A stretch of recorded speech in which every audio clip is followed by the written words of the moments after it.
રામ રામ દોસ્તો, બાજારુ મીડિયાને મહાકુંભ અત્યાર સુધી નહોતો દેખાતો અને હવે એકદમ જ દેખાવા માંડ્યો છે. અને આ ચમત્કારનું કારણ તો બધાને ખબર જ છે. ત્યાં એક એક્સિડન્ટ થઈ ગયો ને એટલે બાજારુ મીડિયા છાતી કૂટવા આવી ગયું. અત્યાર સુધી એને મફતમાં બતાવવું પડતું હતું. એને હવે લાગ્યું કે હવે આપણને છે ને છાતી કૂટવાના પૈસા મળશે. હવે બંધ કરવાના, કૂટવાના વિરોધ પક્ષ આપે અને છાતી કૂટવાનું બંધ કરવાના શાસન પક્ષ આપે. આ બધું ચાલી રહ્યું છે દોસ્તો. આ તમને લાગે કે આ તો ઓહો ગરીબોની વ્યથા બતાવે છે. ગરીબોની કોઈ વ્યથા નથી બતાવતા. એ ગરીબોના નામે છે ને એ લોકો લૂંટી લે છે સરકારોને બધાને. એ બધા છે ને એનું કમિશન લઈને પછી ચૂપ થઈ જશે. એને કોઈ ફરક નથી પડતો. તમે મરો જીવો જે કરો એને તો જેટલા મર્યા છે ને 30, તો એનું બધાનું 1-1 લાખ રૂપિયા કમિશન લઈ લેશે. એ લોકો 30 લાખ રૂપિયા ઉછેટી લેશે બંધ થવાના. દરેક રાજ્યોમાં બાજારુ મીડિયાનું આ જ કામ છે. તો આ તમને લાગતું હોય કે આટલું બધી વ્યથા, આટલું બધું જો ઓહો કેટલા લોકો મરી ગયા. એ તમને નહીં કહે કે આ વખતે તો હાવ ઓછો આંકડો છે.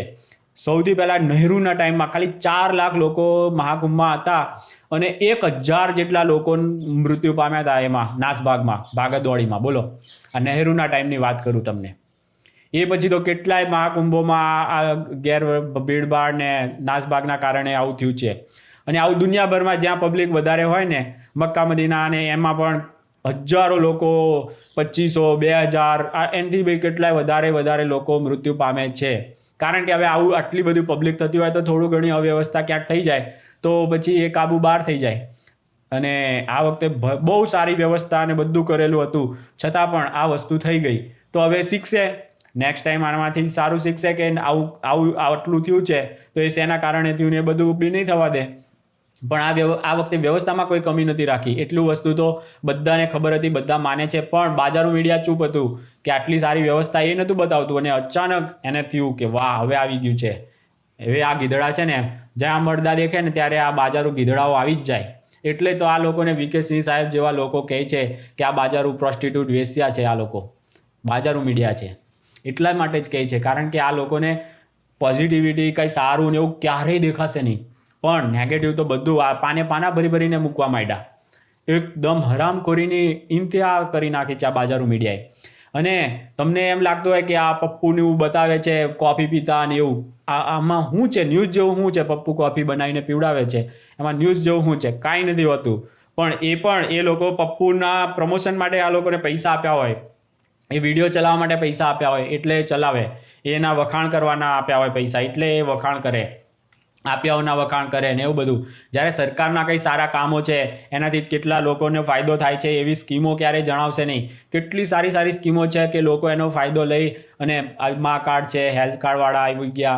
લોનમાં તમે ઘર લો, ફર્સ્ટ ટાઈમ હોય તો 2.5 લાખ રૂપિયા જેવું તમને સબસિડી મળી જાય. એવી કેટલી જાતની છે. પણ એ બધું મહાકુંભ જવા માટે બસો ચાલુ કરી છે અમદાવાદથી ને.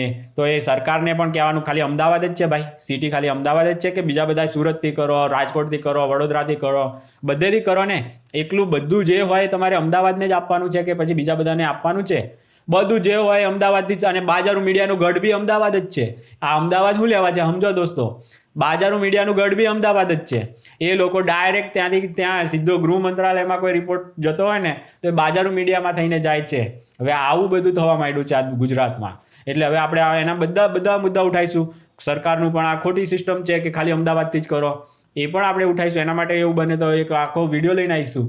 પણ આ બધા મુદ્દા ઉઠાઈશું. પણ બાજારુ મીડિયાને એ બધું નહીં દેખાય. એમાંથી બુકિંગ કરાવીને સારામાં સારું એ નહીં બોલે. એને બોલવું હોય ને તો એના માટે એ લોકોને પૈસા આપે તો બોલશે પાછી. કચ્છના રણના લોકો 15 લાખ રૂપિયા બાજારુ મીડિયા લે છે. 15 લાખ રૂપિયા કચ્છનું રણના ખાલી એક બનાવવાના વિડીયોના. બોલો, આટલી હદ દરજાની નીચ કક્ષાની આ બાજારુ મીડિયા પહોંચી ગઈ છે. એટલે અને આ મહાકુંભમાં ગીધડાઓ તરત બાજારુ મીડિયા પહોંચી ગયું છે હવે મહાકુંભને બદનામ કરવા. પણ એનાથી કાંઈ ફરક નથી પડવાનો ભાઈ. 40 કરોડ લોકો તો એમણે આવી ગયું છે અત્યાર સુધી. અને અત્યાર સુધી કાંઈ નહોતું થયું. ગઈકાલે થયું છે એક એક્સિડન્ટ. એ હવે થોડું ઘણું ઓછું થશે ટ્રાફિક, તો એ પણ નહીં થાય. અને વધશે ટ્રાફિક તો પણ એ જે ગઈકાલે ભૂલ કરી એવી નહીં થવા દે. એટલે ઘણો બધો સુધારો આવી જશે. એટલે ગીધડાઓ તમે તો દૂર જ રહેજો. સારું બોલવું હોય અમારું હિન્દુ ધર્મનું તો જ આવવાનું, નહીં તો અમારા હિન્દુ ધર્મમાં તમારે માથાકૂટ કરવાની જરૂર જ નથી. બરાબર છે દોસ્તો? તો ચાલો બીજા કોઈ વિડીયોમાં મળીએ. ત્યાં સુધી રામ રામ.